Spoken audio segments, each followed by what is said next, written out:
So this week we're talking about Kill Bill Volume 2, and as was previously discussed, it's the bride going after revenge after the Vipers came and killed her and during her wedding and killed her child, as she thinks.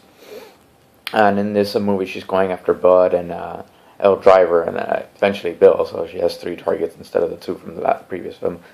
And this film actually brings in the plot. It shows how Black Mamba the bride had escaped the life of assassins before her. When she found out she was pregnant, she went to have a better life in order to have a better life for the child, away from all the killing and whatnot. How Bill found out, came after her, thought he had betrayed her, left her, broke his heart. So the plot really was introduced in this movie after another 2-hour movie from Volume 1.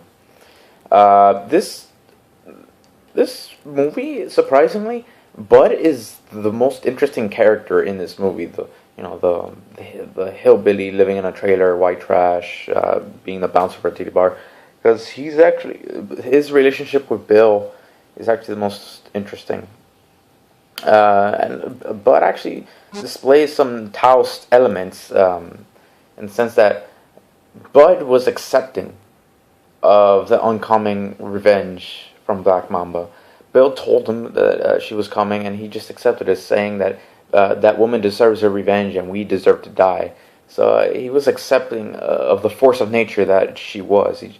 He wasn't going to fight against it. He was just going to accept it. I mean, later when she did come, he blasted her with a shotgun full of bath salts and buried her alive. But Bud had the complete opportunity to kill her. And he's seen in the past that not finishing the job didn't pay off. See, I think deep down, it's just Bud has said he didn't run away from his guilt, so his guilt was still there. He did this in order to, as a revenge ploy for breaking his brother's heart, which he's still, even though he doesn't display it to Bill, it's obvious he still cares about his brother.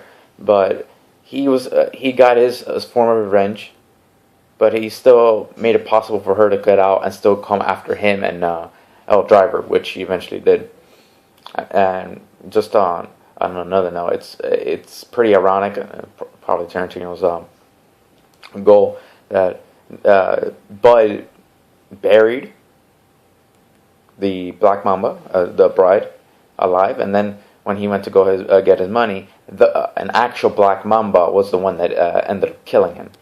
So it's like the irony that is apparent. And also, from this film, once again, we get the martial arts trope. Once again, we get Sante, the actor that plays Sante in the 36th Chamber, returning to play Pai Mei. So the actor going from one legendary martial arts figure in a heavily fictionalized version to another legendary figure in a heavily fictionalized version. And this movie once again explores the relationship between master and student. When we first see Pai Mei and the bride, he's very disrespectful to her. She's pretty much garbage to him. But then later on we see that he does eventually gain respect for her, so much to the point that he actually teaches her how to do death blow. And the death blow being a heavily popularized technique within martial arts fiction. There's been accounts of it throughout the ages, but nothing that's ever really been proven. So another little trope about that there. And technically, we also see another master-student relationship, the one between Pai Mei and Elle Driver. Briefly, but we see one where there was complete disrespect and no positive relationship between, where Pai Mei took her eye and in return Elle Driver poisoned Pai Mei to his death. So there was that martial art relationship too, of the student that ends up killing a master and turns to the evil way. So we have those two student-master relationships there.